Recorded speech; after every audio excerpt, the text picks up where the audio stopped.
back with On the Road of Recovery with Alyx from Chillicothe. How are you doing today? I'm fine, and you? Doing great. Thanks so much for coming out and joining us. So could you start off describing some of your childhood? Around the age of 7, I would say, I started to really feel like I was in the wrong body. I was born female. I couldn't control much of anything that was going on in my life. And so therefore I turned to self-harm. But honestly, the self-harm wasn't apparent. I thought this is how people dealt with stress. I would bite myself, hit my head, And like I said, that's what I thought everybody did. And it wasn't until recently I found out that, that was self-harm. Mm-hmm. And I really didn't have a desire to be alive at that age. I didn't feel I could be myself. And can you talk a little bit about when your eating disorder started to manifest? It actually started very early in my life because, you've got people that are on diets and, just excessive exercising and stuff like that. But it started becoming apparent and rearing its ugly head around the age of 12. Okay. And I'm 37 right now. And what did that look like for you? Lying, feeling guilty, ashamed. I traded one thing for another, like at first I would not eat, and then I would eat and throw up, and, exercise as much as I could. And I wouldn't wish that on anybody. Mm-hmm. It was horrible. So. Okay. Can you share a little bit about your mental health diagnosis as well? Yes. I have been diagnosed with bipolar disorder. And I've also been diagnosed with borderline personality disorder, social anxiety disorder, and PTSD. So. And when did you start exhibiting some of those symptoms? While I was in the Marine Corps. Okay. Can you talk a little bit about how that looked and what that felt like? Yes. That is why they let me out of the Marine Corps. Okay. They temporarily retired me, and then I went through a bunch of different boards to make sure that was the right diagnosis. Because you can't, at that time, I don't know about now, but at that time you couldn't really have that diagnosis and be in the Marine Corps. Okay. So they permanently retired me. Okay. And what symptoms did you have? Mania, depression. I had, after I got out, I had ECT, electroconvulsive therapy. Mm-hmm. Had 9 sessions of that. And the doctors told my family, and I will say she because at that time I went by she. Mm-hmm. She'll never be able to live on her own. She'll never be able to drive a car. She'll never be able to do anything that, requires like self-care. And my life, I want to show people I can do it. I want to show people that, you're wrong. You're not going to be right with this. Mm-hmm. I listened to the doctor, moved in with a family, and then I moved out on my own again, and then I ended up in the hospital 3 times within, I think, a year. And then the VA in Chillicothe, who saved my life so many times,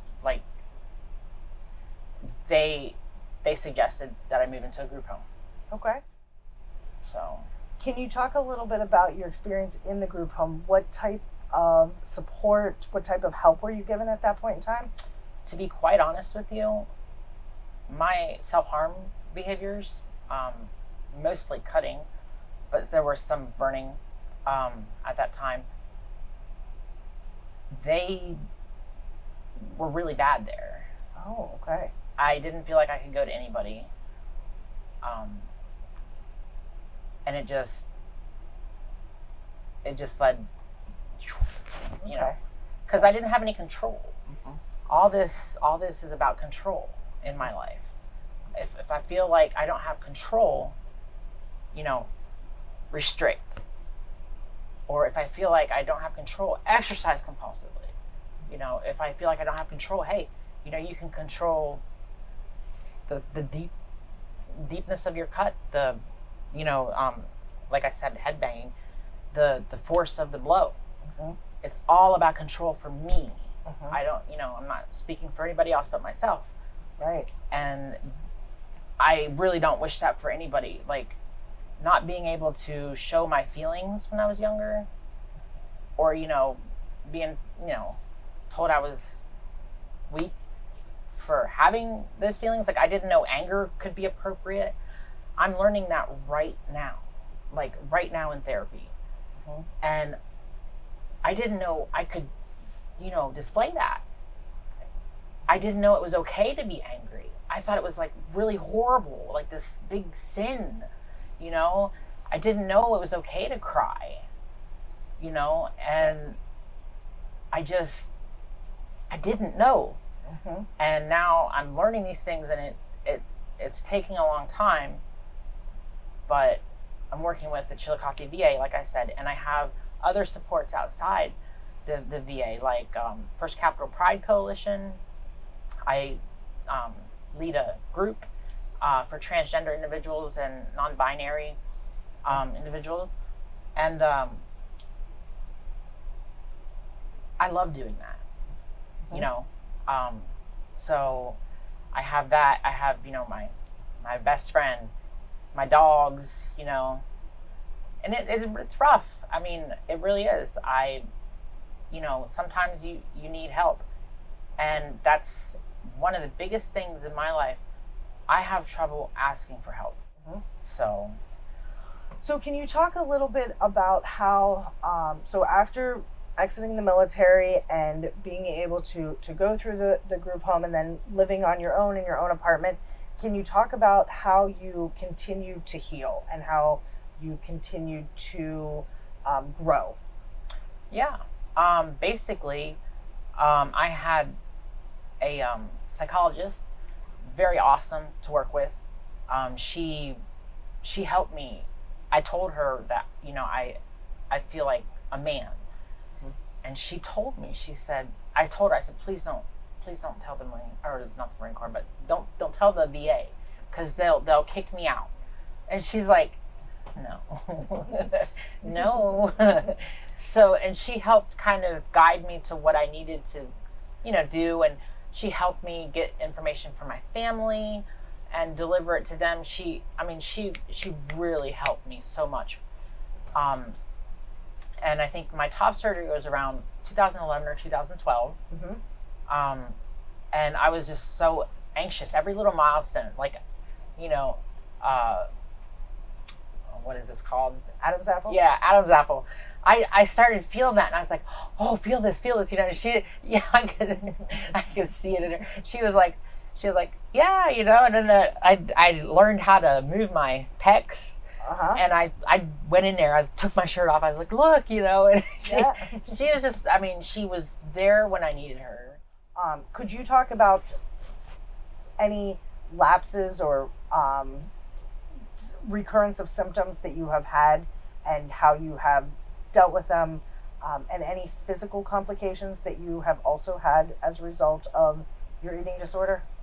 Physical complication number one that I really don't like is I have to use this every day. I lost my teeth in 2016 because of my eating disorder. And you take things for granted when you have your real teeth, you know. I mean, something as simple as, you know, caramel, you know, or a nice big steak. Well, good luck trying to chew it with dentures. You know, some people can do it, but I really have trouble with some foods. And it actually was when I got my false teeth right before going into treatment. In 2016, I went to a place in Toledo and stayed there. And I did well for maybe a year or two. And then things started getting really, really bad. And I had feeding tubes. Not fun. That is not a walk in the park. And why did you have to have the feeding tubes? Because I wouldn't eat. Okay. And I was below weight. And also, to those out there, that are really trying. This right now, last April, I was laying in a bed, refusing to eat, with a feeding tube in me. That's not a life you want to live. That's not the path you want to go down. It's really not. It's so important to get help. And you're not alone. You're not alone. Are there any other physical problems that you've had as a result of your eating disorder? I developed Barrett's esophagus. It's like a precancerous, I don't know exactly how to describe it, but I got to get it checked every so often to make sure that doesn't get, cancers. A hiatal hernia, and I have some stomach problems like ulcers. And because I abuse laxatives, I have problems, going to the bathroom sometimes. Somebody that might have like the occasional like gas or, constipation, not to be too graphic, but to somebody, just a normal Joe out there that has problems with that, they might be able to deal with it. Like say, oh, I'll just do this, I'll eat this or drink this or take a laxative, whatever. When I feel that way, my mind straight goes to, hey, you need to take laxatives to get rid of that feeling. Hey, you need to stop eating until, you know what I mean? Like, and I that is something that I struggle with so much still.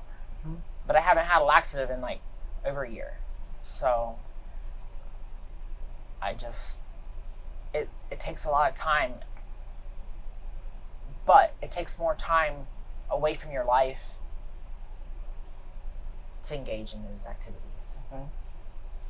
You have mentioned that this has been an ongoing battle of dealing with the bipolar, eating disorder, and really at PTSD and and social anxiety disorder. So having these different diagnoses, and really the reason for a diagnosis is so we know how to treat. Right. And being able to working through those on a daily basis. What does your daily routine look like that you have created for yourself to really have this wellness and serenity that you currently have in your life? Basically, I get up, I take my dogs out, I will walk, and sometimes I have to split it up.